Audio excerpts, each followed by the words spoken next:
नमस्कार मंडळी, मराठी नववर्ष म्हणजेच गुढीपाडवा हा सण जो महाराष्ट्रात मोठ्या जल्लोषात आणि उत्साहात साजरा केला जातो।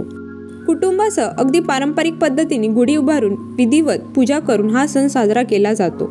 या सणानिमित्त महिला खास तयारी करतात। गुढीपाडव्यानिमित्त निघणाऱ्या शोभायात्रांमध्ये महिला खास महाराष्ट्रीयन नऊवारी किंवा पैठणी साडी, पारंपरिक दागिने आणि सुंदर मेकअप हेअरस्टाईल करून सहभागी होतात। यंदा तुम्हालाही गुढीपाडव्यानिमित्त अस्सल महाराष्ट्रीयन लुक कॅरी करायचा असेल तर व्हिडिओमध्ये काही टिप्स आम्ही सांगितल्या आहेत। सणानिमित्त व्हायब्रंट रंगाची साडी निवडा, कारण या साड्या अगदी उठून दिसतात। यात महाराष्ट्राच्या संस्कृतीचे ठळक वैशिष्ट्य सांगणाऱ्या नऊवारी आणि पैठणी साड्यांचा पर्याय निवडला पाहिजे। यासाठी हिरवा, निळे, गुलाबी आणि नारंगी अशा रंगाच्या साड्या नेसू शकता, कारण हे रंग उत्सवाचे वातावरण देतात आणि लुक छान ब्राईट दिसतो।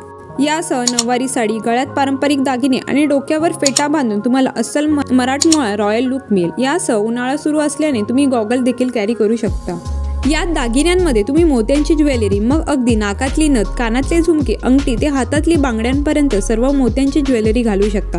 हलक्या रंगाच्या पैठणी साड्यांवर हे दागिने खूप छान दिसतात। यासह गोल्डन पारंपरिक ज्वेलरीमध्ये अनेक पर्याय आहेत। तुम्ही नऊवारी साडीवर कोल्हापुरी साज, ठुशी, बोरमाळ, बुगडी, राणीहार, नथ घालू शकता।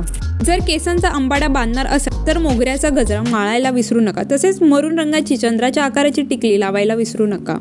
गजऱ्यामुळे तुमच्या मराठमोळा लुक आणखी खुलून दिसेल। याशिवाय कोल्हापुरी चप्पल घालून महाराष्ट्रीयन लुक पूर्ण करा। तुमची छान नऊवारी साडी असेल पण त्यावर मॅचिंग ब्लाउज नसेल तर तुम्ही कॉन्ट्रास्ट ब्लाउज देखील घालू शकता। यासह तुम्ही वेगवेगळ्या थीमवर आधारित गेटअप करू शकता। आजचा व्हिडिओ आवडला तर लाईक आणि चॅनलला सबस्क्राईब करायला विसरू नका। चला तर मग मंडे भेटूया नेक्स्ट व्हिडिओमध्ये। Till then bye.